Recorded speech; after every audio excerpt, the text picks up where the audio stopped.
तब कहीं जाकर मैंने उससे छुटकारा पाया, तब कहीं जाकर वह राज़ी हुआ, तब कहीं जाकर मैंने चैन की सांस ली। और जहाँ तक मैं सोचता हूँ यह सही नहीं है। जहाँ तक ज़िम्मेदारी का सवाल है, हम सब ज़िम्मेदार हैं। तो फ्रेंड्स, इस तरह के सेंटेंसेस हमें रोज़ बरोज़ बोलने होते हैं, एवरीडे बोलने होते हैं इंग्लिश में।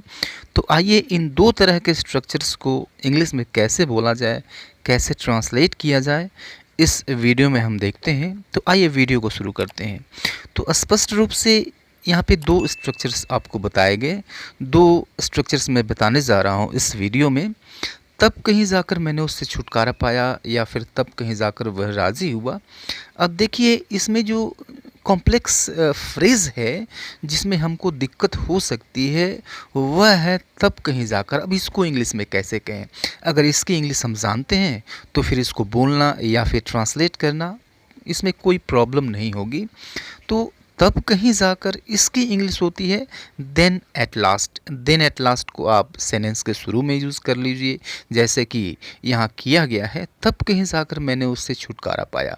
अब इसकी इंग्लिश हो जाएगी देन एट लास्ट। तो हमने शुरू में यूज़ कर लिया देन एट लास्ट, और से सेंटेंस जिस टेंस में है उसको हम उस तरह रख देंगे, then at last I got rid of him.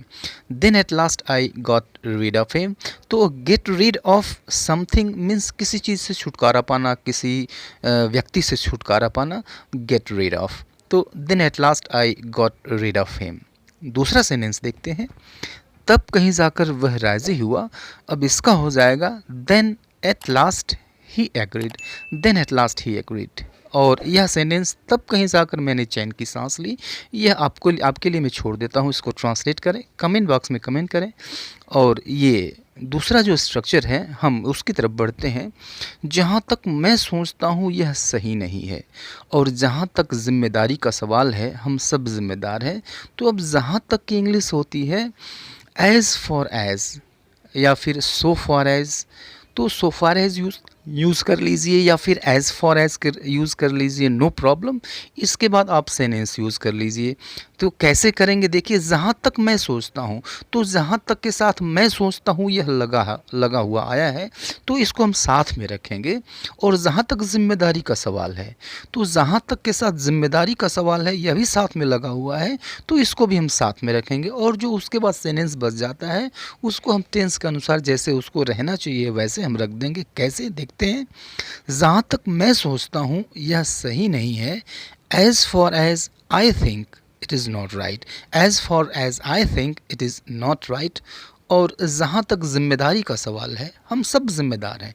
तो जहाँ तक ज़िम्मेदारी का सवाल है इसका हो जाएगा as for as responsibility is concerned, we all are responsible।